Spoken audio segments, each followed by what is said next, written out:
Cette résidence accueil fait partie du dispositif d'habitat partagé.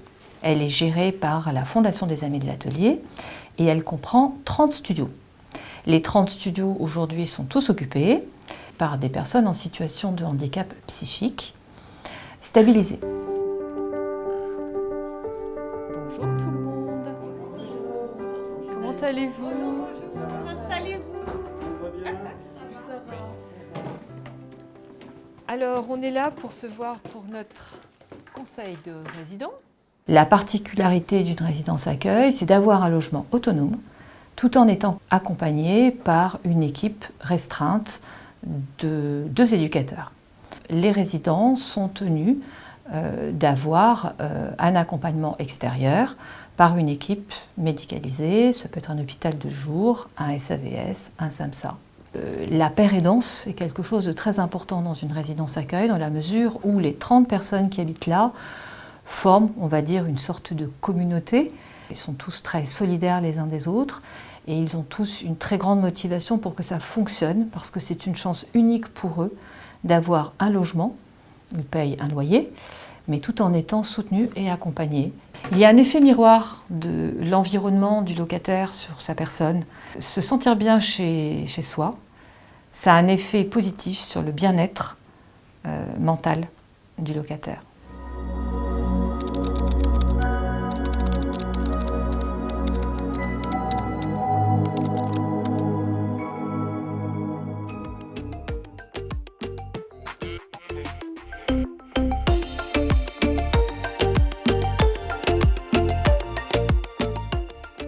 L'hygiène, c'est pas parce qu'on n'a pas d'hygiène, mais l'hygiène, c'est pour permettre de pouvoir laver proprement soi-même, laver proprement où on est, et laver dans sa tête ce qui ne va pas aussi, parce que c'est l'un et l'autre. En fait, quand on est chez soi et que c'est pas ordonné, on ne peut pas savoir à qui se vouer. Et une fois que c'est rangé tout ça, on peut dire « Ah tiens, aujourd'hui, le calendrier, j'ai vu que je peux prendre mes papiers à les donner à l'assistante sociale ».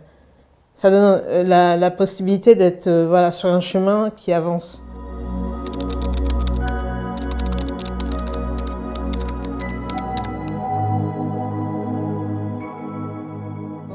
Vampire, vampire, vampire, vampire, vampire, vampire, vampire, vampire, vampire, vampire, vampire, vampire, vampire, vampire. Yo.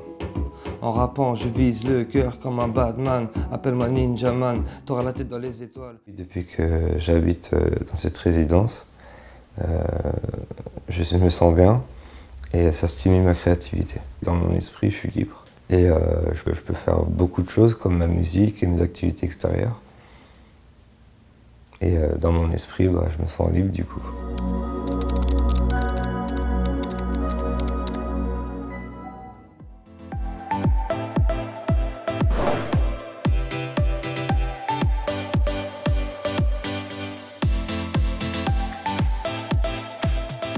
Le potager et puis les fleurs que j'ai fait pousser dans la terre un peu partout au niveau de la résidence, ça m'apporte que du bien-être, psychiquement parlant.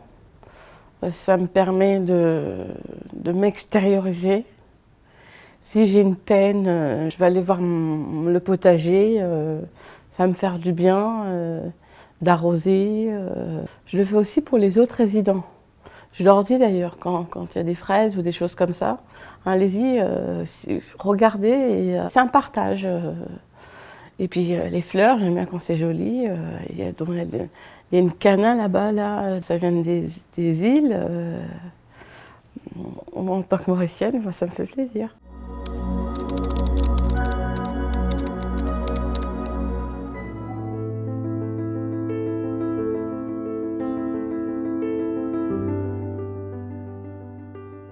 Il y a des moments donnés où on se fait hospitaliser et pouvoir retourner dans un logement, ça nous fait un petit ouf parce que ça nous libère de se demander où on va habiter. Il y a plein de gens qui sont dans la rue du fait de la maladie. Il y a plein de gens qui sont dans la rue du fait que la famille n'est pas acceptée. Et nous, on a vraiment la chance d'avoir notre logement, notre chez-soi. On sait très bien que quoi qu'il arrive, ici on peut rester aussi longtemps qu'on veut. Pour certaines personnes, ce sera un espace de transition. Pour d'autres, c'est un lieu de vie. Ce lieu me permet de vivre plein de relations différentes. J'ai la chance de rencontrer plein de gens avec qui je peux partager, communiquer et m'isoler aussi quand j'en ai besoin. Parce que c'est important de prendre du temps pour soi. Mais on se prend du temps pour soi en sachant qu'il y a un collectif. C'est pas la même chose. On a tissé des liens qui font que quand quelqu'un se sent pas bien, quand quelqu'un a un problème, le collectif va le sentir et va l'aider. Avoir un chez-soi pour soi, c'est de la stabilité. C'est un repère pour nous, un espace où on peut être soi-même, où on peut se recueillir, où on peut faire de la musique, on est libre. Et la liberté n'a pas de prix. Le bonheur, c'est vaste et compliqué. C'est une alchimie personnelle que l'on doit surtout au contexte et à l'environnement. Rare et précieux, on doit composer avec les drames et les aléas du quotidien pour se rapprocher.